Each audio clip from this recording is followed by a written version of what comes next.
Hello and welcome back to the Food and Beverages Operations course.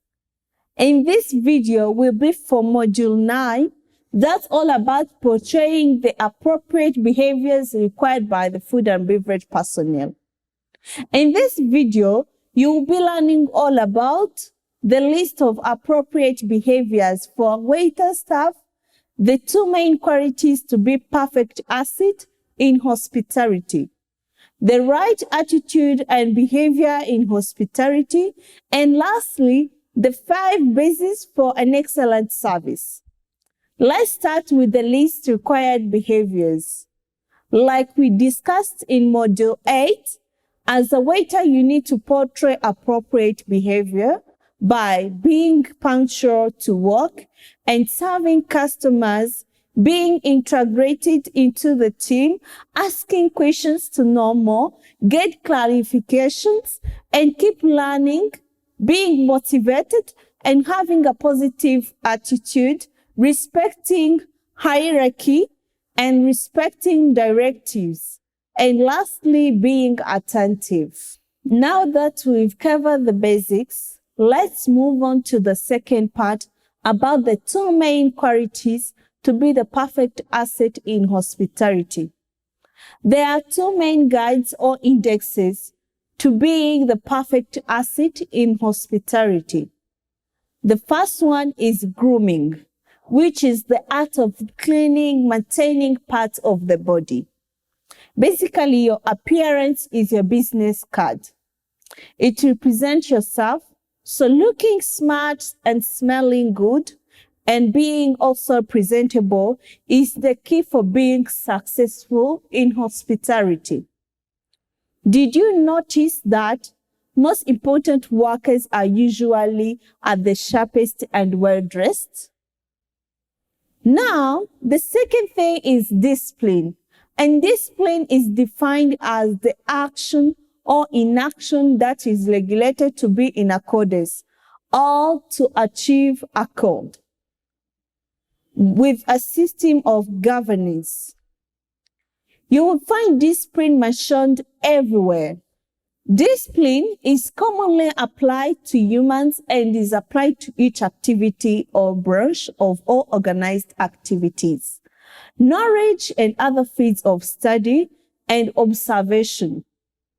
It can come as a set expectation that are required by any governing entity, including yourself, groups, classes, fields, industries, or societies. To put it simply, being disciplined in hospitality means having a clear and a sharp mind when following instructions and guidance by the establishment's leadership. All right, so we covered the 2 main qualities to be the perfect asset in the food and beverages industry. Now, it might all sound complicated, so let's explain it a little bit more. Let's move on to how this can be applied through the right attitude and behaviors in hospitality.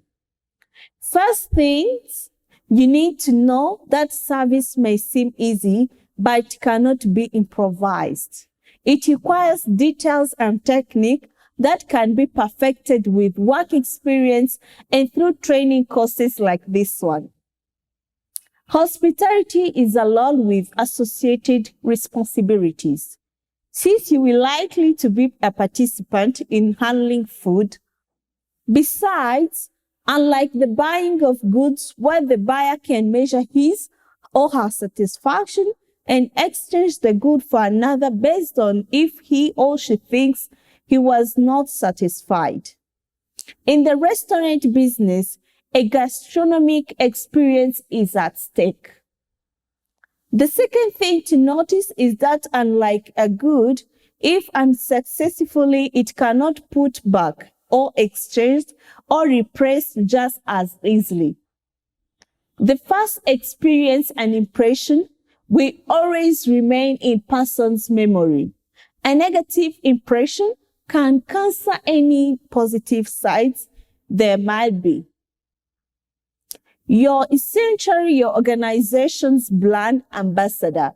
responsible for the image of the group, the satisfaction of the customer during his experience is in theory up to you.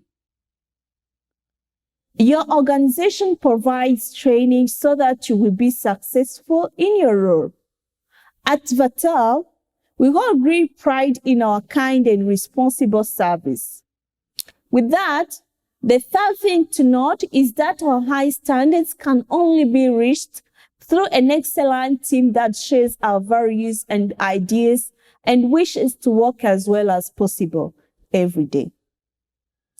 We believe that following these principles enable us to offer our customer a pleasant and special gastronomic experience.